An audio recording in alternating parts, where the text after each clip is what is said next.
ಸರ್ಕಾರಕ್ಕೆ ಹೇಳಿ ಧಿಕ್ಕಾರ. ಕರಾಳ ಶಾಸನಗಳು ವಾಪಸ್ಸಾಗಲಿ. ಕಾರ್ಮಿಕರ ಮರಣ ಶಾಸನಗಳು ವಾಪಸ್ಸಾಗಲಿ. ಕಾರ್ಮಿಕ ವಿರೋಧಿ ಬಿಜೆಪಿ ಸರ್ಕಾರಕ್ಕೆ, ಕಾರ್ಮಿಕ ವಿರೋಧಿ ಬಿಜೆಪಿ ಸರ್ಕಾರಕ್ಕೆ ಮಹಾತ್ಮ ಗಾಂಧಿ ಗ್ರಾಮೀಣ ಯೋಜನೆ ಜಾರಿಯಾಗಲಿ. ಮಹಾತ್ಮ ಗಾಂಧಿ ಗ್ರಾಮೀಣ ಉದ್ಯೋಗ ಖಾತ್ರಿ ಜಾರಿಯಾಗಲೇಬೇಕು.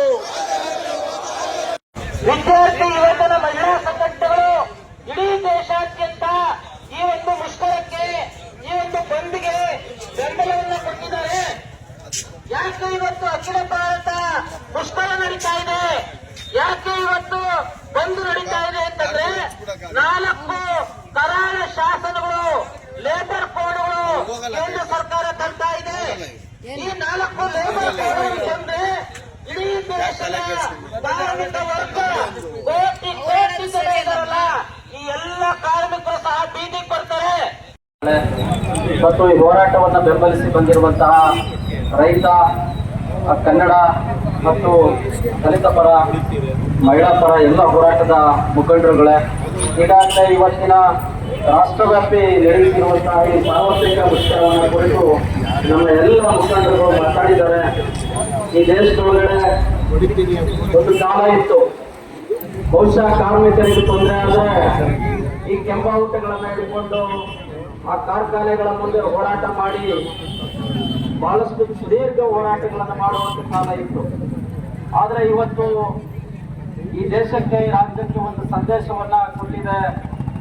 ಕಾರ್ಮಿಕರ ಜೊತೆಯಲ್ಲಿ ಕೇವಲ ಕಾರ್ಮಿಕರೇ ಇಲ್ಲ, ಕಾರ್ಮಿಕರ ಜೊತೆಯಲ್ಲಿ ಹಸಿರು ಬಾವುಟ ಹೊಂದಿರುವಂತಹ ರೈತರು ಈ ಕಾರ್ಮಿಕರಿಗೆ ಯಾವಾಗಲೂ ಜೊತೆಯಲ್ಲಿ ಇರ್ತದೆ ಅನ್ನೋದನ್ನ ತೋರಿಸಿದ್ದಾರೆ.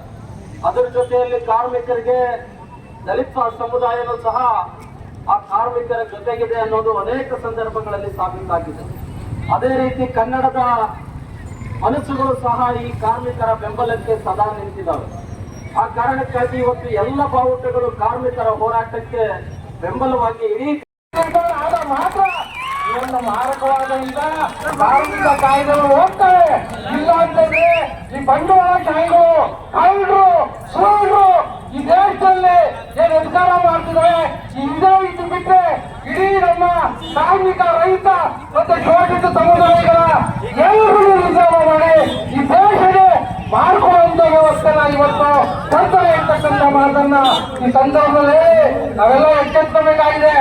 ಏನು ಈ ಒಂದು ಮಾರಕವಾದಂತಹ ಕಾರ್ಮಿಕ ಕಾಯ್ದೆಗಳು ಇದ್ದಾವೆ, ಇವತ್ತು ಸಿದ್ದರಾಮಯ್ಯ ಸರ್ಕಾರ ಜಾರಿ ಮಾಡ್ತಾರೆ. ಅದನ್ನ ಇಲ್ಲಿ ಸಿದ್ದರಾಮಯ್ಯ ಸರ್ಕಾರ ಯಾವ ರೀತಿ ರೂಪಿಸಬೇಕು, ಯಾವ ರೀತಿ ಜಾರಿ ತರಬೇಕು ಅಂತಕ್ಕಂಥ ಯೋಚನೆ ಈ ಸರ್ಕಾರ ಮಾಡ್ತಿದೆ ಅಂತಂದ್ರೆ ನಾಚಿಕೆ ಆಗ್ಬೇಕು.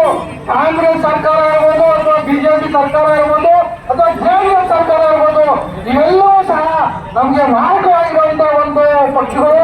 ಹಂಗಾಗಿ ಮಾತಾಡ ಈ ಸಂದರ್ಭದಲ್ಲಿ ನಾನು ಈ ಸಭೆಯಲ್ಲಿ ಮಾತನಾಡಲಿಕ್ಕೆ ಅವಕಾಶ ಮಾಡಿಕೊಟ್ಟಂತ ನಮ್ಮೆಲ್ಲರಿಗೂ ಮಾತನ್ನು ಮುಗಿಸ್ತೇನೆ. ನಮಸ್ಕಾರ.